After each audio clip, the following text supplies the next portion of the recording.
Someone comes to work with a teacher not because the teacher has answers, but because the teacher has interest in questions.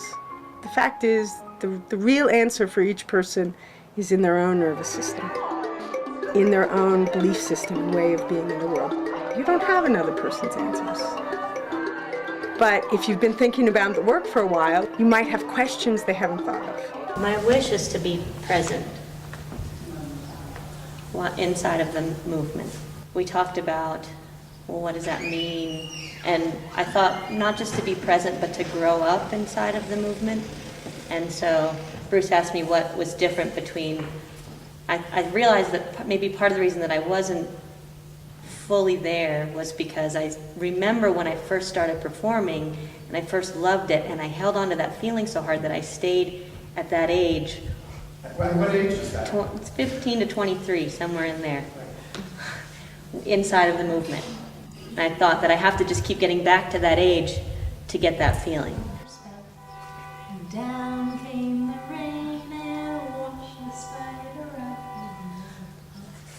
In the sun and dried out all the rain. So Bruce asked me, what's the difference between you now and you? What do I know at 33 that I didn't know at 15? And I thought, well, I know how to be still. I didn't know before. So that movement's a choice. I know that dancing isn't really that important, but I like it, so I choose it. And I know that I'm bigger. I have a bigger, it's like if I started with the violin and now all of a sudden I'm a cello player. To rewind and do the same movement, and to rewind and do the same movement and try and have a little more of myself each time. So I kind of redid a couple things and I thought, okay, that's what that's like the old way, I guess. At 15. Oh, that's what that's like. Okay, now I can go on to the next piece. I mean, not just the teachers go to the student, or students go to teachers, but both of us really come to the middle to meet, to the center to meet. And I think that's what I call trust. Be with the person and connect, not just from me to the student, but to create the environment that the student can understand me too. So it's a contact in a different level and be with the other person truly.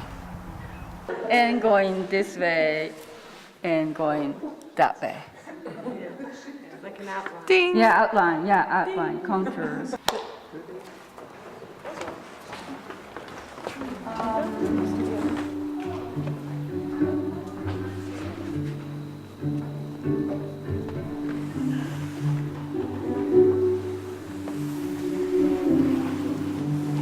There is so much of loving care that emerges, and this is wash. Yes, and your heart is spilling over and over and over.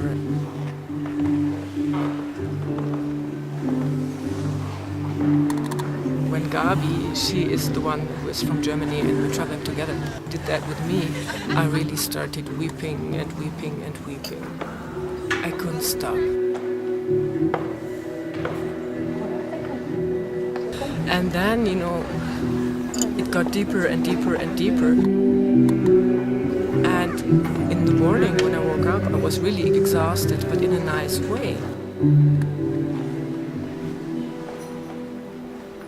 Because very often during the day or your daily walk, you just hold things back.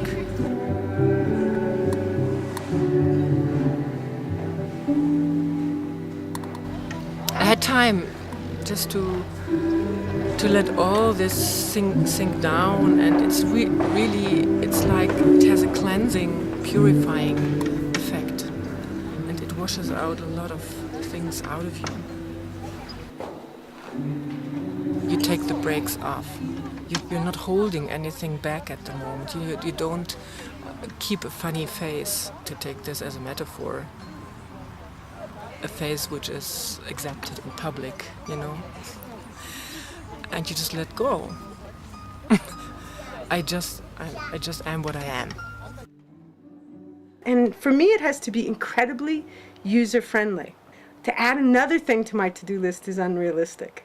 So for me, the work has to be how I am, not something I need to do. Move any way you want.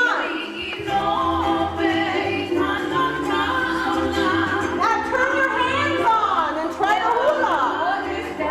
Hands on, the tension in your hands. We're exploring the work from the perspective of what does it mean to be alive, not how do you efficiently use your head on top of your spine. They're really different questions. They're related, but they're really fundamentally different. Really the piece that we've taken on as our window, our edge of Alexander world, is how do you apply it directly to the way people live? Do anything at all. How they think, how they live, just their quality of being alive. That kind of basic essence. And I think that's the perspective that this particular team and the Alliance in general, worldwide, that's the perspective we teach from.